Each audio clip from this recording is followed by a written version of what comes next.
Good evening. Welcome to the launch of CAPRI's first report for 2023, The Business of Care, Boosting Productivity by Supporting Workers' Care Obligations. My name is Diana Thorburn, and I'm the Director of Research at the Caribbean Policy Research Institute. CAPRI is an independent public policy think tank devoted to evidence-based research in the areas of the economy, governance, the environment, and social issues. Our mission is to contribute to improved, evidence-informed public policy in these areas in Jamaica and the Caribbean. This report is the penultimate one in the EU-funded project, Civil Society Organizations as Actors of Governance and Development, and is the second of 3 groundbreaking studies in the area of the care economy. The European Union has remained our steadfast partner throughout our 15 years of existence, as it continues to work with Jamaica and the region in its developmental goals, and we are grateful for their ongoing support. The report being launched this evening follows on from the report launched last October, Who Cares? The Real Cost of Unpaid Care and Domestic Work, which, for the first time in Jamaica and the English-speaking Caribbean, put a value to the unpaid care and domestic work done by Jamaicans. That value was an astonishing 15 to 45% of GDP, depending on the method of valuation. This study picks up from that finding to delve further into the business case for the care economy, how that notional value of unpaid care and domestic work can be translated into real economic value by exploring how employers, businesses, and the public sector can use the knowledge of the intersection between workers' unpaid care obligations and worker productivity to improve their outputs, whether they be for profit or public services. I am particularly proud of this and CAPRI's other work on the care economy, dating back to our very first study in 2018. While the topic is not yet well understood in Jamaica, it is one of the most important policy issues in contemporary social and economic development discourse, with implications for government, the private sector, employer and employee stakeholders, and all who are interested in equitable and sustainable economic growth. Jamaica is well positioned to move forward with progressive care economy policies for several reasons, as the report will make clear. The format of this evening's proceedings is as follows. An EU representative will bring greetings. We will then have a presentation of the report and its main findings by CAPRI Research Assistant Ronaldo Blake, who worked with the research team that put this report together. Following the presentation, we will move into a discussion with a panel of experts who will delve deeper into the findings of the report and discuss its implications for policy and practice in Jamaica. They are the President of the Caribbean Employers Confederation, Mr. Wayne Chen, and Senior Director at the Jamaica Productivity Center, Ms. Michaela Ann Urquhart. This superb panel will be moderated by CAPRI's Director of Strategy, Yentel Williams. Yentel was also a member of the research team for this report, as was Shanna K. Chisholm, Priya Alexander, as well as yours truly. We invite you, our virtual audience, to participate in the discussion by submitting your questions online using Slido. To do so, visit slido.com and enter the event code CAPRI, after which you will have the option to post questions or upvote other questions you would like our panelists to respond to. I now welcome Mr. Aniceto Rodriguez Ruiz, Head of Cooperation of the European Union Delegation to Jamaica, to give remarks about the report and this evening's proceedings. Good evening and welcome to this web forum for the launch of the report, The Business of Care, Boosting Productivity by Supporting Workers' Care Obligations. With this, we have reached the 8th research prepared by CAPRI with the financial support of the European Union as part of the project Civil Society Organizations as Actors of Governance and Development. The project aims to improve governance and accountability by stimulating policy innovation and enhancing policy responsiveness in the areas of women's empowerment, youth advocacy, and economic inclusion. European Union support to civil society organizations and academia aims to help them to be the voice of the marginalized by stimulating public debate and giving voice to the concerns of vulnerable people. the initiatives that they undertake can contribute to good governance and accelerate progress on gender equality. This is the second report in this series focusing on important aspects of the care economy that it's increasingly recognized to play an important role in transforming and modernizing our development model to make it more efficient and more sustainable. Strengthening care systems and services helps to create more favorable conditions for further investments, for growth, and for sustainability. It can result in new employment and more income and inclusion for disadvantaged social sectors. In this effort, the European Union and Jamaica are both guided by the Target 5.4 of the United Nations Sustainable Development Goals, aiming to recognize and value unpaid care and domestic work, and to tackle persistent gender inequalities as a necessary foundation for inclusive growth and development. In Jamaica, Vision 2030 National Development Plan already recognizes the link between unpaid care work and paid productive work, giving particular attention to child and elderly care. Similarly, in the European Union, the Gender Equality Strategy for 2020-2025 identifies closing gender gaps in caring roles as a priority. As of August 2022, all EU member states must apply EU-wide rules to improve work-life balance for parents and carers, setting out minimum standards for paternity, parental, and care leave. They also have to establish additional rights, such as the right to request flexible working arrangements, which will help people develop their careers and their family life without having to sacrifice either of both. From the previous CAPRI research report supported by the EU, launched the past October, we already learned the great value of care and domestic work that, paid or unpaid, sustains our societies. Today, this new report will help us to explore the unpaid care work productivity nexus in Jamaica with a view to exploring the options for employer-provided support for workers with care obligations. I'm convinced that this report can help Jamaica policymakers, private sectors, citizens, and the EU as a partner of Jamaica in the development process to be more aware of the issues at stake. It provides useful recommendations for initiatives that can immediately be undertaken by government and private companies. Then now, it's time to leave the floor to researchers, to panelists, to guide us through the findings, conclusions, and recommendations of this interesting report. Thank you very much. Thank you, and welcome to our audience online. We are very pleased to have you here with us tonight for a very important discussion on how employers can support their employees with care responsibilities in Jamaica. Thank you to Diana and Aniceto for that introduction.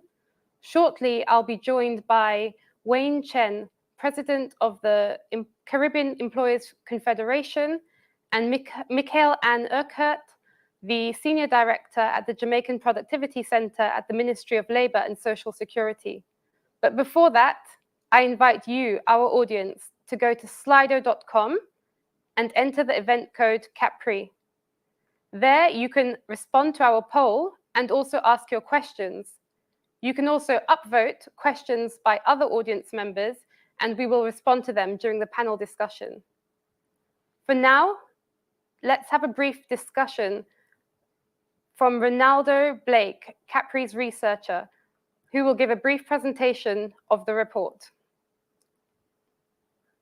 Globally, 42% of women and 6% of men cannot get jobs because they have care responsibilities. In Jamaica alone, over 15,000 women were out of the labor force because they're caring for someone else. But evidence shows that when employers support workers with care duties, business and personal outcomes improve. This report explores a connection between paid work and unpaid care work and employer support for workers doing this balancing act. Let's start by defining the care economy. The care economy is that sector of the economy that is responsible for providing services that contribute to nurturing and reproducing current and future populations. It includes childcare, elder care, education, healthcare, and personal, social, and domestic services that are provided in both paid and unpaid forms within formal and informal sectors. Both men and women do invaluable care work in our societies. However, the gender division of labor, or how work is traditionally distributed between men and women, means that women spend twice as much time in unpaid work than men do. In Jamaica, women spend over 4 hours a day doing unpaid care and domestic work and just under 3 hours a day in paid work, while men spend under 2 hours a day doing unpaid care and domestic work and 4.5 hours doing paid work. The ILO estimates that across 64 countries, unpaid care work amounts to at least 9% of global GDP, or 11 trillion US dollars. Jamaica aligns with global trends. CAPRI's study, Who Cares? The Real Cost of Unpaid Care and Domestic Work, puts the most conservative estimate for unpaid care and domestic work at 15% of GDP. By other measures, it could be as much as 45% of GDP. The people doing this unpaid work must balance the time and energy they devote to meeting their dependents' needs on one hand, and their ability to do formal work on the other hand. This intersection is referred to as the unpaid care work productivity nexus. The unpaid care work productivity nexus has implications for workers with care obligations as well as their employers. Workers who participate in paid labor and unpaid care duties are more stressed, less productive, and face greater job uncertainty than men and women without care responsibilities. The outcomes for them are compromised mental and physical health, job instability, poor economic well-being, and lower quality for their children's care. This results in poor worker output, weak worker morale, and high job turnover for employers. Some women remain outside the labor force altogether to take up the role of nurturing. In 2020, 15,700 Jamaican women were out of the labor force to stay with dependents, while the number for men was negligible. It is well established that the most effective way to support women to participate in formal labor markets is by providing access to reliable, affordable, and high-quality childcare services. This helps women secure a balance between caring for their children, doing paid work, and taking care of their own well-being. A lack of these kinds of supportive measures comes at a societal cost, which includes gender and socioeconomic inequality and reduced social progress. A woman who cannot afford to pay for care often chooses between caring for her dependents and working. In the first case, she and her dependents suffer financially, and in the second case, her dependents remain without adequate care. The business proposition for the care economy is to consider it as a potential market and employment generator by facilitating and promoting the migration of some share of informal care services to the formal economy. This approach is based on the premise that if these activities and the labor they require remain in the non-market economy, then there is a misallocation of productive resources whereby persons with non-care qualifications are obliged to do care work. Globally, the ILO estimates that formalizing the care economy would create nearly 300 million jobs by 2035. This figure includes 96 million direct jobs in childcare, 136 million direct jobs in long-term care, and 67 million indirect jobs in non-care sectors. Marketizing some portion of the at least 340 billion Jamaican dollars in unpaid care work done locally into paid care services would entail formalizing care work and distributing it among people who can do it for a wage. Formalization would increase GDP by nearly 17% and represent a nearly equal boost to national productivity. In countries like Sweden and Mexico, governments support workers with paid parental leave, tax credits to offset the costs of child rearing, and high-quality state-provided daycare.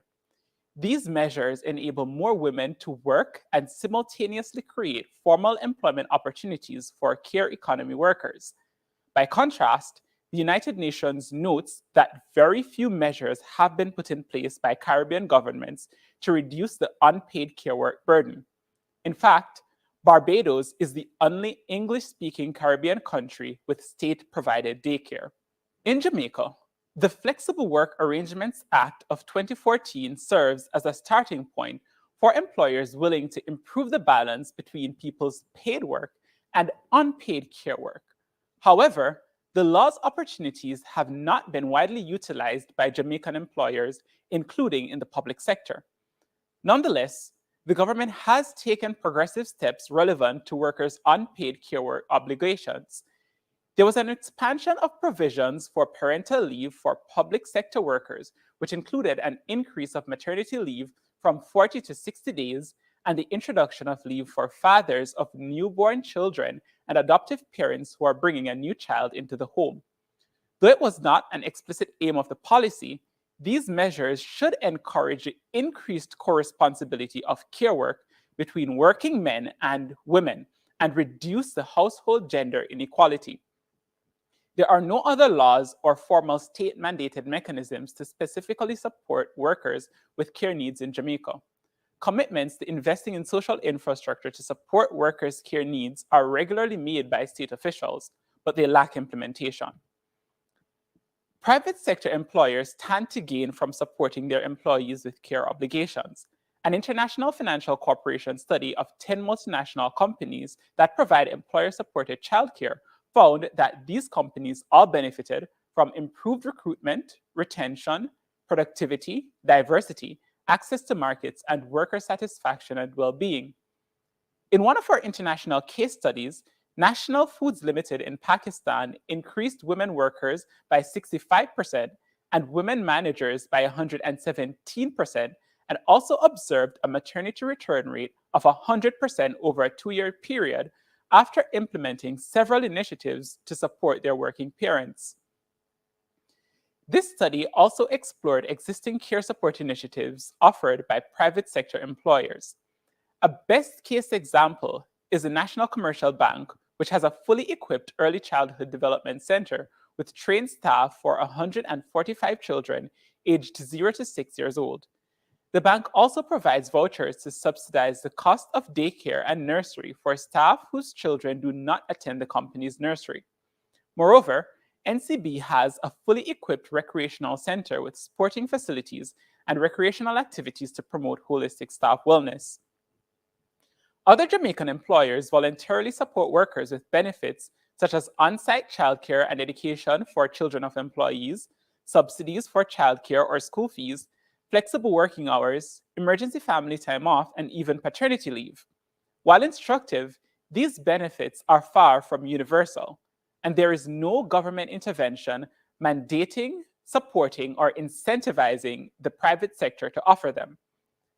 Government interventions can include legislation mandating certain types of family leave or childcare support, tax credits for private sector employers, and state-led programs that provide employers with training, subsidies, and certification for on-site children's facilities. We conducted a survey among people aged 20 to 40 years old in the Kingston and Montego Bay metropolitan areas. We wanted to know how workers correlate their unpaid care needs and their ability to perform optimally in the workplace. The findings confirm what is found in the literature. Care responsibilities are a heavy burden to persons who do paid work. Moreover, the productivity, focus, and job satisfaction of workers are hampered by burdensome care obligations, which could be relieved by employer-provided support. There was a direct impact of COVID-19 on unpaid care work, which fell mainly on women. In the United States, women's labor participation hit a 33-year low in January 2021, and mothers of children under 13 were 3 times more likely than fathers to lose jobs. Tellingly, a third of all women who stopped working quoted childcare problems as the reason.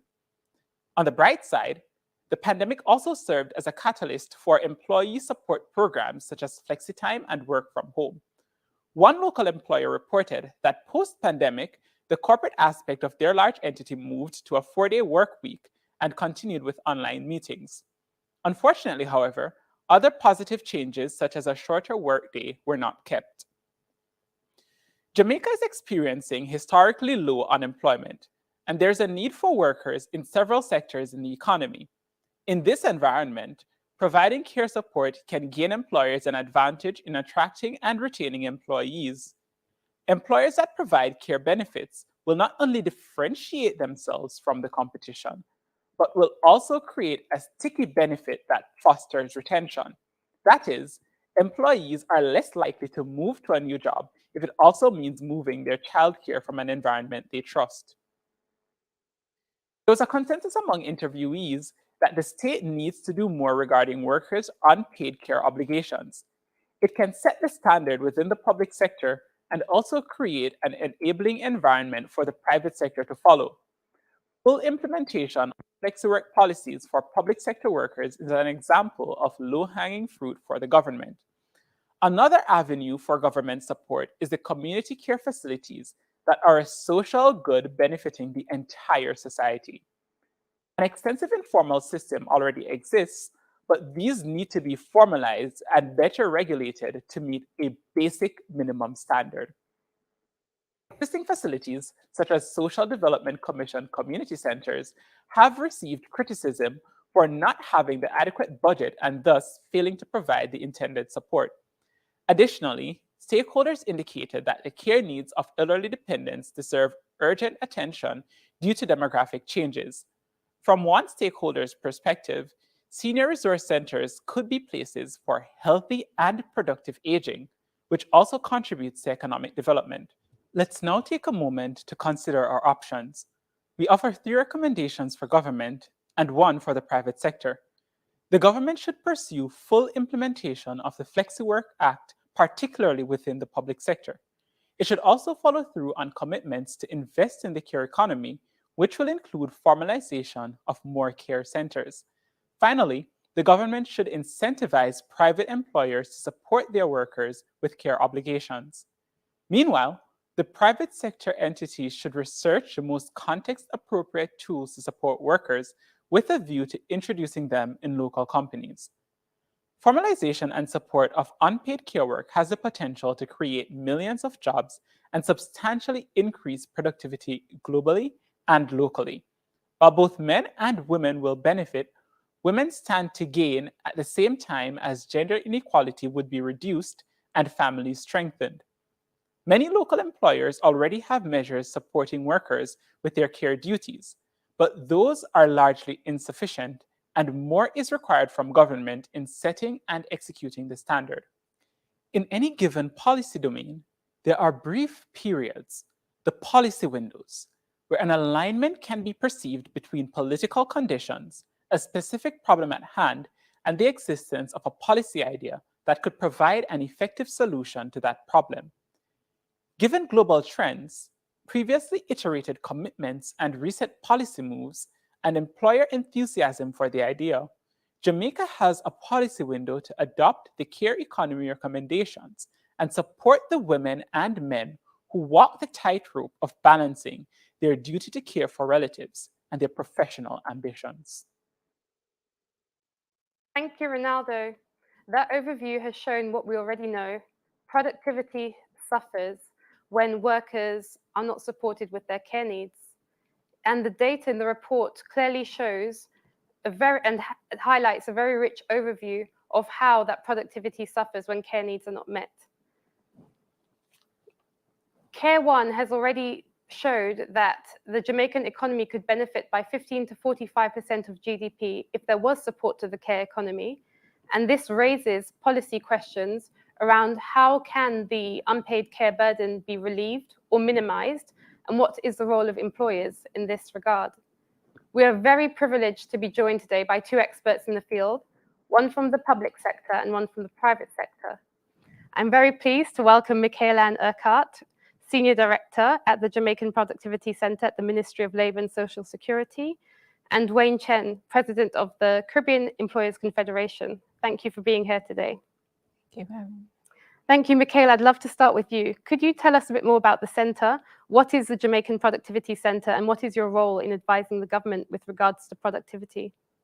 First of all, I'd like to say thank you to CAPRI for having us and making us a part of this launch.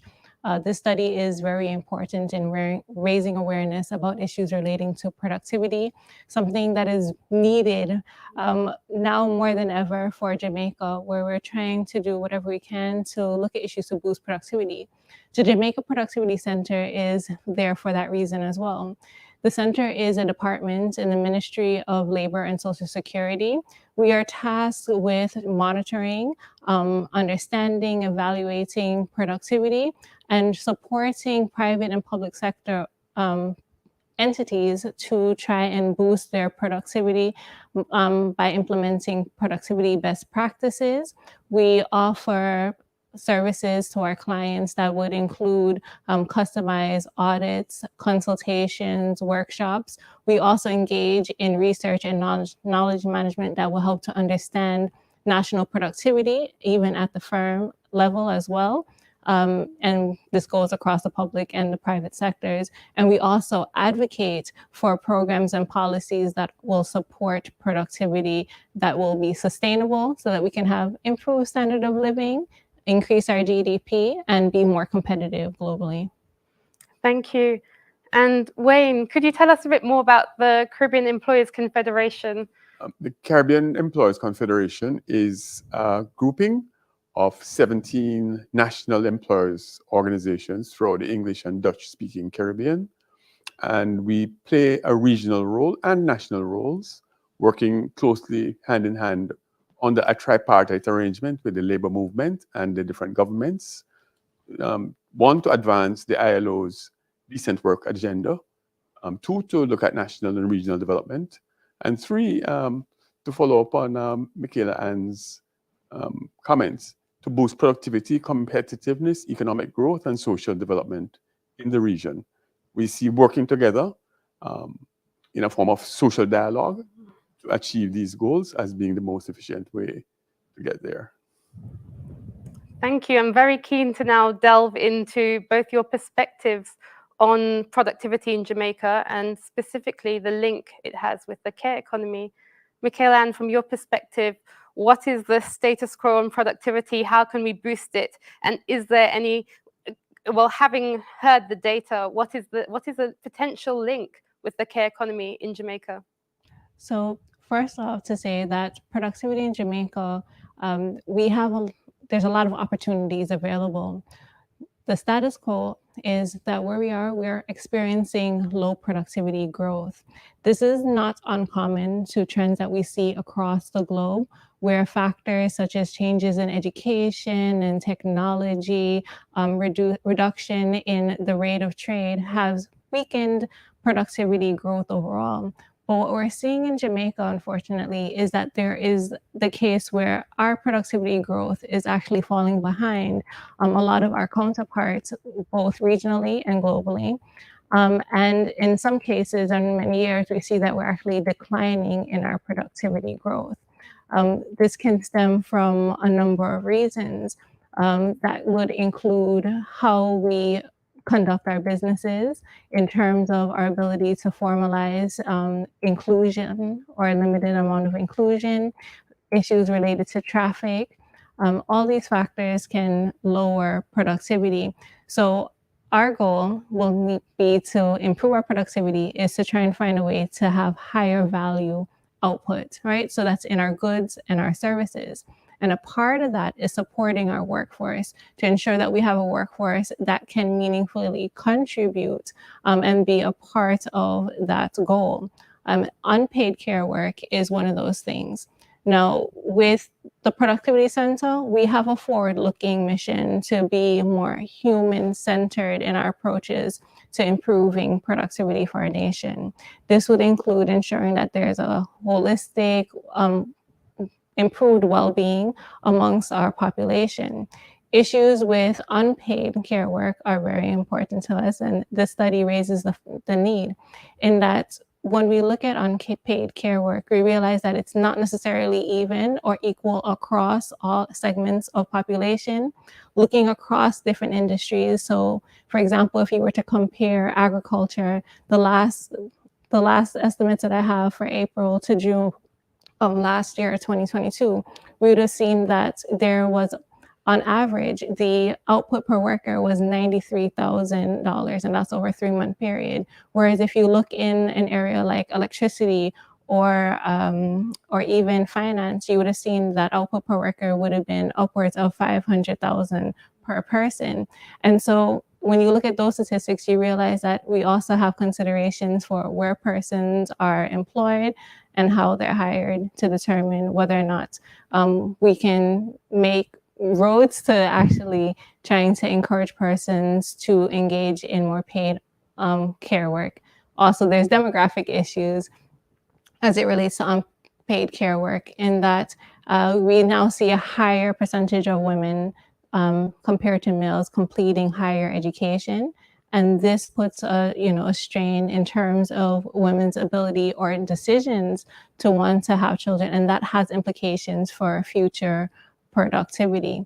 And then I think finally, before I give Wayne a chance, I would just want to add that in looking at unpaid care work, we also have to remember that there is going to be a trade-off in terms of productivity socially, in terms of the time that parents, not only women, can spend with their children, in terms of developing their attitudes towards productivity in future, and also understanding what it means, the difference in attitudes between persons who have to take care of elderly persons versus persons who need care for children. Thank you for that overview. And Wayne, from the private sector perspective, what is your opinion on this link between the care economy and productivity as it applies to Jamaica in particular? Michaela Ann has touched on some important themes, and it is the fact that the Jamaican economy, the Jamaican society, is not a homogeneous thing. Output in the agricultural sector versus output in finance is widely varied. So there are other factors we have to take into account if we want to truly understand what we're looking at. The study is an extremely useful piece of work in that it's now adding numbers to what we always knew was out there. We need to now delve a little deeper and see what is it really saying to us. So you used the example earlier of the National Commercial Bank, which I found interesting because I'm pretty familiar with that situation. And there's a lot of learning in that. But the NCBs of the world, the Grace Kennedys of the world, which does a similar thing. And there are other large private sector companies, profitable, big companies that do similar things. And they themselves have had very mixed experiences in terms of how to compensate, how to stimulate, how to really, not incentivize, but to recognize and pay for their workers who have care obligations. But the fact is that more than 80% of our workers work in small and medium-sized enterprises. So this is really an exception rather than the norm in terms of the scale of the enterprise. And we must also consider that almost, I think the figure is around 40% of our workers work in the informal sector versus the formal sector. And this has been a bugbear to something that we as employers, the fact is that when I talk about the tripartite arrangement and the social dialogue and the social contract, the fact is that ourselves and the union, the leaders of the unions and the labor leaders and governments essentially want the same thing. The issue is never the destination. We all want prosperous, well-educated, productive societies, peaceful societies. But when you have these sort of wide disparities, we have to be careful that the policies we implement don't have unintended consequences. So we want a robust social safety net. The employers want it because it reduces the amount of compensation you have to pay workers. So when the cost of education, when the cost of healthcare, when the cost of infrastructure, when the cost of childcare or elderly care is equitably distributed, it does not create a competitive disadvantage or advantage. If you are playing by the rules, if you are in the formal sector, if you're paying all your payroll taxes, if you're doing all the things by the book, by the regulation, it should not become a competitive disadvantage with someone who can not play by the rules with impunity. Or worse, if we are now in a globalized economy, if we are carrying a burden here in Jamaica that is not being carried elsewhere, and it becomes a competitive disadvantage in the global market. So the first thing is, we are all for a robust social safety net to include formalized care. And I'm going to say formalized specifically because Jamaica has a huge network of informal care, not just in the household. The fact is that we have maybe 3,000 basic schools, and I use the term very loosely in Jamaica. Many of them are basic schools, yes, in terms of early childhood education. But when I was a child, I went to school at age 4. Nowadays, as soon as a child is out of diapers, they go to something called a basic school in the community. And the child is cared for by untrained workers while the parent goes off to work. I touch on 2 important points. The fact is that experience has taught us as employers that having childcare at the point of employment is not the ideal. Having childcare in the community is the ideal. So the parent can drop the child off, get in a taxi or get on a bus and go to work, go home, pick up the child and go home. Trying to centralize, even in the NCB case, you will realize that NCB has over 2,000 workers dispersed across Jamaica. But this facility sounds nice, but it really covers maybe a couple of hundred. Maybe 10% of the workforce is covered by the one facility. Because the NCB experience, and I hope I'm not speaking out of turn here, is that the typical person prefers childcare near the home rather than near the workplace. These are things that we have to take into account. So what am I saying here? I'm saying congratulations to CAPRI for a fabulous study. We as employers would love to see more this sort of empirical information and data inform policymaking. But policymaking has to be realistic in terms of where we are in Jamaica. I'm going to touch again on the whole issue of the basic schools. The issue of basic schools has been around for decades. What am I talking about? The fact is that the typical 4-year-old in Jamaica is in a basic school. 25 years ago, when I first looked at the issue, maybe half or slightly less than half of the number, and at the time it was about 1,800 basic schools, had a trained early childhood teacher. It was a stated objective of government in the 90s that every basic school in Jamaica should have a state-financed early childhood specialist. We still have not achieved that goal 25 years later.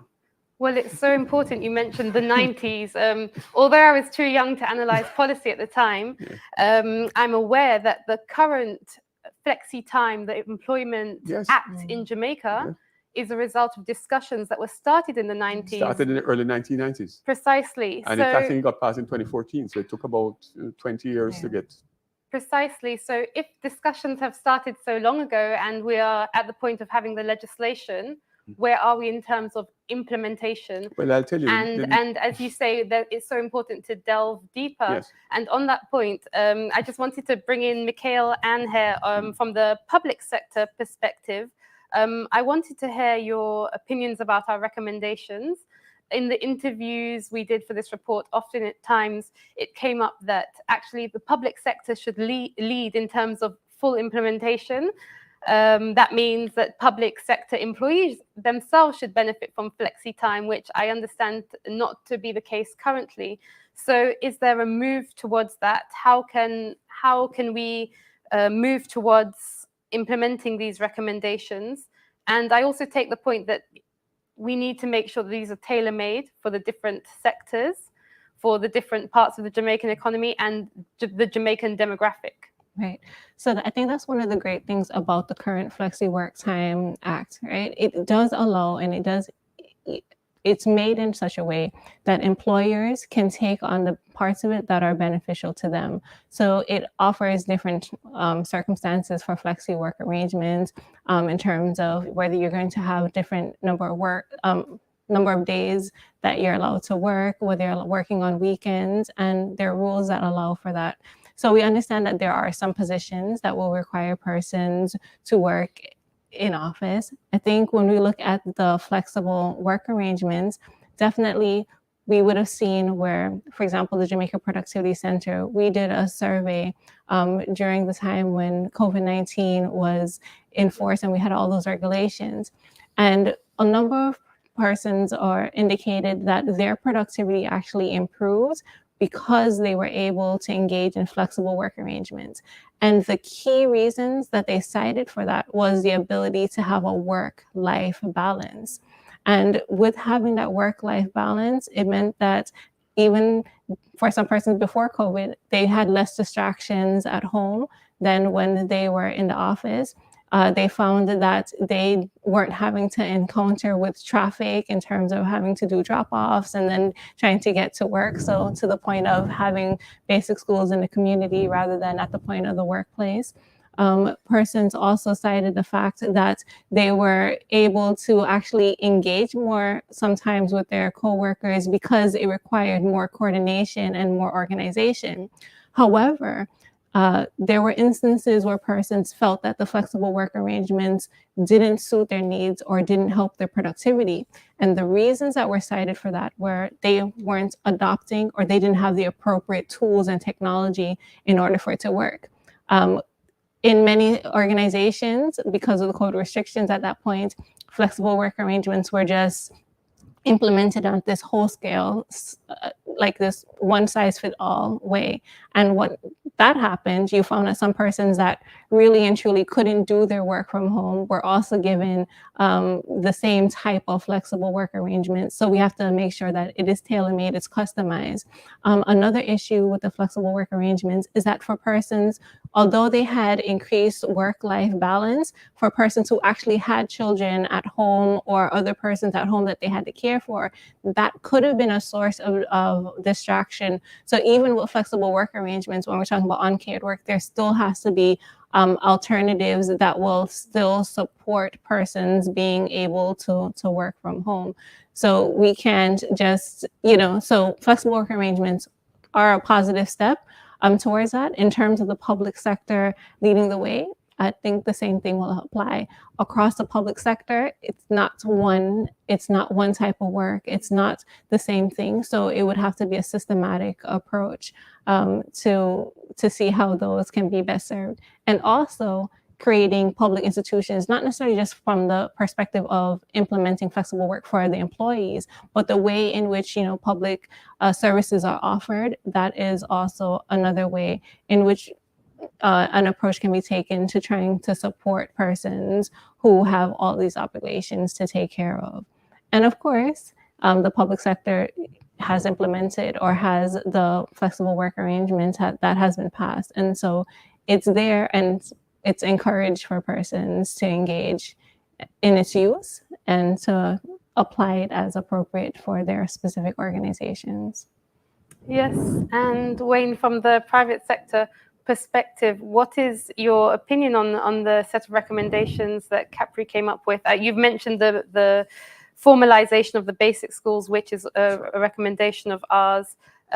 We've talked about offering incentives to private sector. I also wondered, in relation to that, how did COVID, the pandemic, impact how we perceive the support that employers provide to employees? And did that natural experiment lead us to a new frontier or new normal? I've been preaching about this new normal. I've come to realize that it's not a technology issue. It's a mindset issue, and we're going to have to just keep pushing at it. I think it would be remiss of us to not mention the implementation of paternity leave in the public sector, which is a significant move forward, because our discussion so far has tended to talk about women in doing care work. The fact is that we also have to make opportunities for the men to do care work. I sense a new generation, and maybe this is a study for CAPRI, a new generation of men who want to be more actively engaged, both in the care of their children, but also in the care of elderly. And we do have an aging population. So when we talk about care, we're having fewer children, but we're having more retirees, more people who are no longer able to work. So care, even the nature of care itself is going to be changing. Paternity leave is one step forward, and the public sector has made that bold step forward. Formalization of the care facilities throughout the island, proper monitoring, as you would have seen what came out today with the CPFSA, the very tragic report, that having good oversight and the formalization of these institutions becomes critical. I mentioned a number of 3,000 dispersed across the country. Bringing them up to a certain standard to allow parents to comfortably leave young children, I think, should be the next step. There was one other thing: the regulatory and IT infrastructure to support more remote work, more flexi work, I think, is a pragmatic way to move forward, to allow more parents to stay home, work from home, and really move more towards that work-life balance, I think would be critical. Thank you. And now I turn to you, the audience. Please do respond to the poll and ask your questions. I will now take a question from Ambrose, which has been upvoted to the top question currently. Why would businesses pay a worker's daycare costs when they won't even pay their employees properly? So that's a challenging but a really important question posed there. If workers are perceiving that they are inadequately paid, why would the business therefore further invest to support that same worker's care needs? That's a very rash generalization, because we gave the example of one company that pays. The fact is that the vast majority of Jamaican businesses are not that profitable. It's a competitive market environment. One of the things that a business competes on, or businesses compete on generally, is that if they want the best workers, they offer the best compensation. I can tell you that based on personal experience and the experience of many companies, when they interview, these are the questions that come up. Do you have young children? How will you provide for them? And this is part of the interview discussion. So I can tell you that that comment may pertain to some businesses, but certainly not all. The businesses in Jamaica, and I can state unequivocally, that want the best people, the most productive, the best educated, the most talented, the ones with the skills, this comes into the mix. It already is coming to the mix. We don't have to tell them to do it. So just to add to that point, I think you raise a very good point, that the companies that are able to, that have the resources, they see it right away, the ability to offer these incentives. I think for maybe those organizations that maybe don't see it immediately, or for persons that don't understand why companies will do it, we also have to look at the fact that persons who don't have a good work-life balance, they carry all of that baggage and that stress with them into the workplace. So you end up with issues like absenteeism and presenteeism, right? So absenteeism is where persons are absent from work because they have to take care of issues relating to health and wellness and their household, financial, things like that.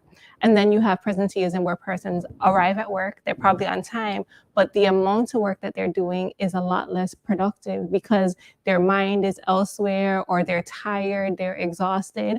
They have to run home to do a school pickup, or they have to, buy school supplies.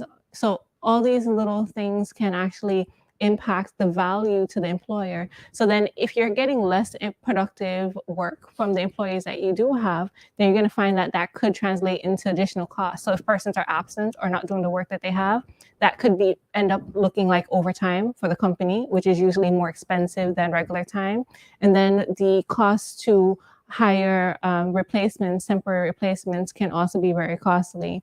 And where persons feel that they can't stay at a job because it's not feasible with the schedule of the persons they have to take care of at home, then it's a matter of high turnover. So those are actually costs that should incentivize companies to want to try and encourage a work-life balance for the employees where they can. Now we have a question from someone who wishes to remain anonymous. How do we formalize Jamaican forms of informal care unique to Jamaican family and cultural idiosyncrasies? That's referring to grandparents, aunts, uncles, a situation that's quite common here in Jamaica. How can that contribute to improved productivity? The fact is that Jamaica is a free country. And what I say, it's free. People are free to make their own arrangements. It's not everyone that wants their elderly relatives to go into a state-approved care facility, nor do they want their children to go into a state-approved care facility. There are families that will pool the resources. Adults will share the responsibility for multiple children. It's a very common arrangement in Jamaica. And there is no way the state is going to mandate that that must be replaced by a facility.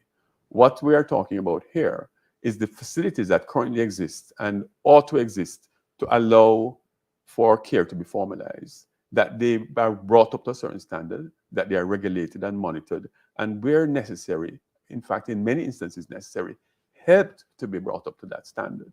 So it's not a question of doing away with one to create another. It is to allow people more choices, but choices, good choices, not between the mediocre and the bad, or the bad and the very bad, but to ensure that when you leave your child if you are in Smithville, Clarendon, and you go to the ABC basic school and they're taking a 2-year-old, that you can leave the 2-year-old with confidence and know that the place is passed by the health department, that any potential hazards to the child, I think, is there, that the adults who are charged with looking after your children are properly trained, they are vetted, you don't have any pedophiles looking after your children. So there are standards that will have to be met and will have to be monitored by state agencies. If people want to make their own private arrangements, which many people do, I mean, I will disinherit my children if they put me into a state home, and that is a personal choice, and many people have that attitude. So it's not to one versus the other. It is to ensure that those that are public, accessible to the public, are maintained at a certain standard. Yeah, I agree with what Wayne Chin has said. He raised a lot of good points to say that it's not necessarily a case that persons shouldn't be allowed to make these arrangements, but the challenge that when we talk about productivity is the fact that we have a lot of persons who have a lot of potentially untapped potential, right? And so if these persons don't have the appropriate skill sets, or they're not given the opportunity to expand their skill sets to work, then this is a lot of times where we have these arrangements because persons are not employed, gainfully employed in some instances, and that's why some of these arrangements occur. There are, of course, persons who choose to have their parents, for example, their grandparents, they retire, they can take care of their children, and that's also a good arrangement. But I think we just want to make sure that we have facilities in place so that persons who actually want to be gainfully employed have the opportunity to do so, along with being able to have that social support. And there are systems that have now been implemented.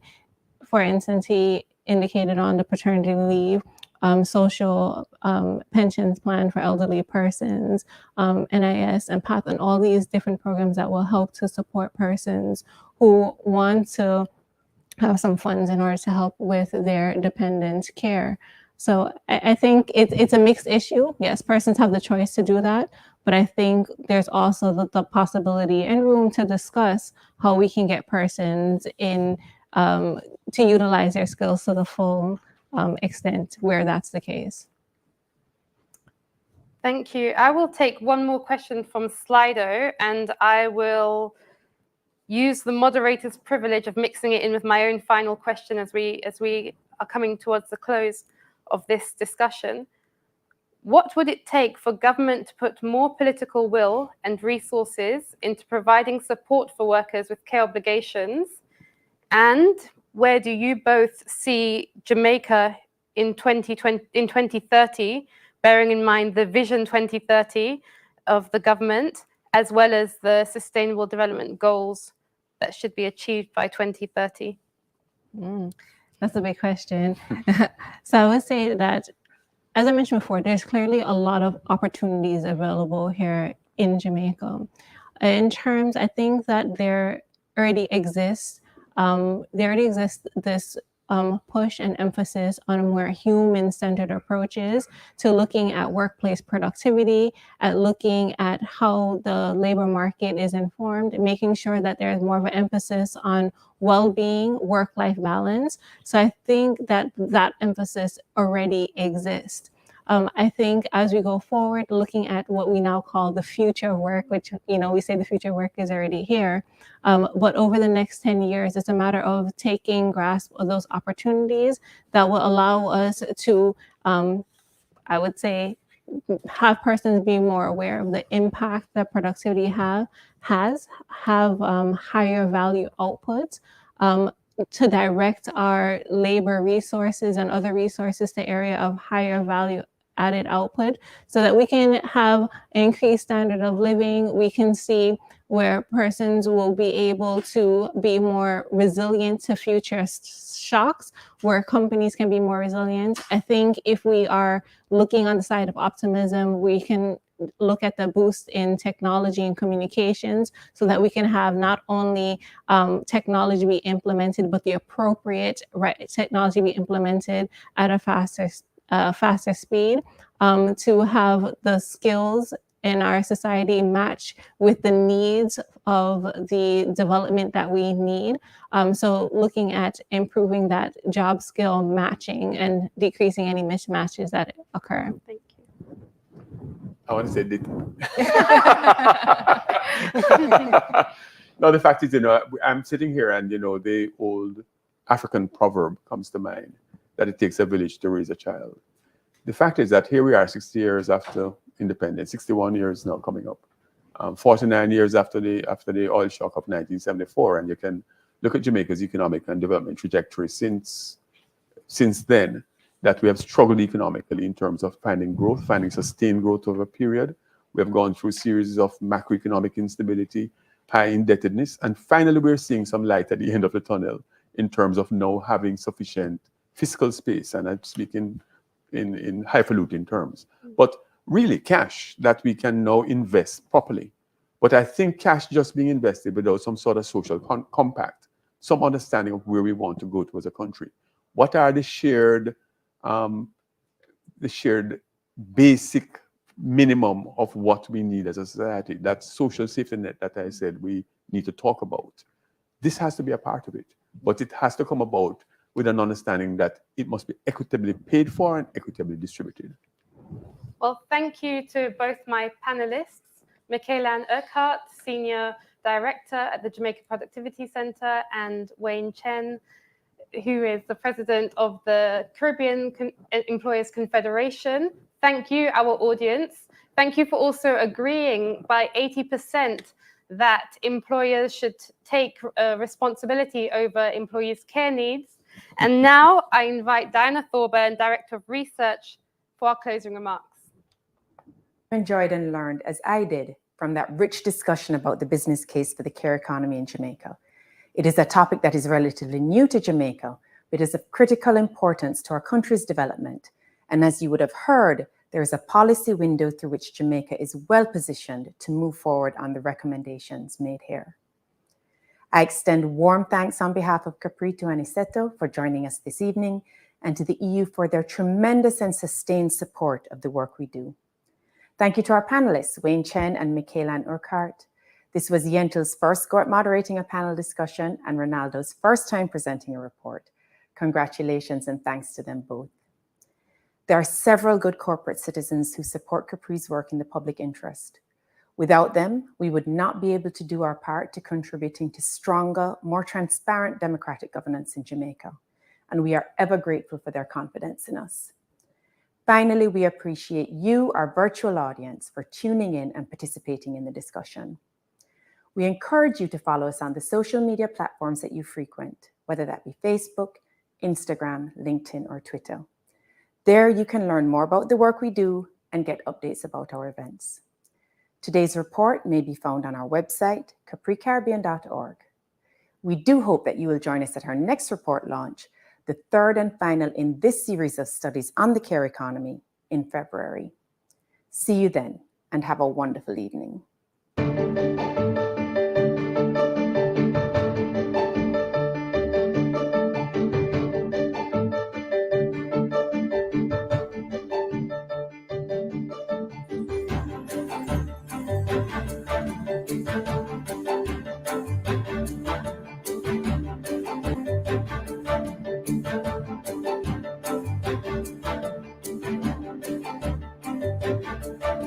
you.